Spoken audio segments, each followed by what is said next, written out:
अध्यक्ष महोदय, मी वसई तालुक्यात गेल्या आठवड्याभरापासून निर्माण झालेल्या गंभीर वीज संकटाकडे शासनाचे लक्ष वेधू इच्छिते।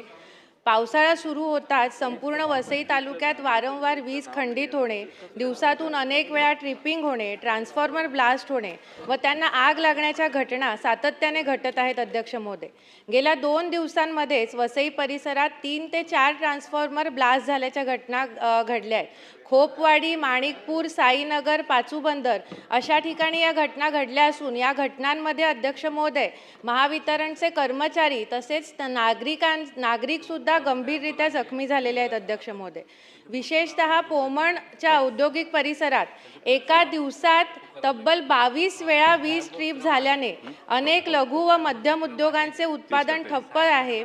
व्यापारी, उद्योजक आणि सर्वसामान्य नागरिक यांना मोठं आर्थिक आणि मानसिक नुकसानाचा फटका बसलेला आहे। अध्यक्ष महोदय, ही परिस्थिती महावितरणच्या वीज वितरण व्यवस्थेतील गंभीर त्रुटी दर्शवते।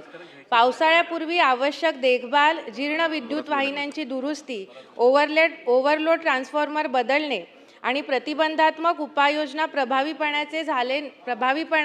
झाले नसल्याचे दिसून येते। अध्यक्ष महोदय, या पार्श्वभूमीवर शासनाने या सगळ्या प्रकरणांची गांभीर्याने दखल घेऊन वसई तालुक्यातील वीज वितरण व्यवस्था युद्ध पातळीवर सक्षम करावी, जीर्ण व ओव्हरलोड ट्रान्सफॉर्मर, विद्युत वाहिन्या व इतर पायाभूत सुविधा तातडीने बदलाव्यात, आवश्यक निधी उपलब्ध करून कायमस्वरूपी उपाययोजना कराव्यात आणि मेंटेनन्समधले जे कर्मचारी आहेत त्यांच्यावरती एक कंट्रोल ठेवण्याची एक सिस्टीम बनवावी। अध्यक्ष महोदय, महावितरणचे कर्मचारी, नागरिक, उद्योगांना सुरक्षित, अखंड आणि दर्जेदार वीज पुरवठा सुनिश्चित करण्याची आग्रही मागणी या औचित्याच्या मुद्द्याच्या निमित्ताने अध्यक्ष महोदय मी करत आहे। धन्यवाद।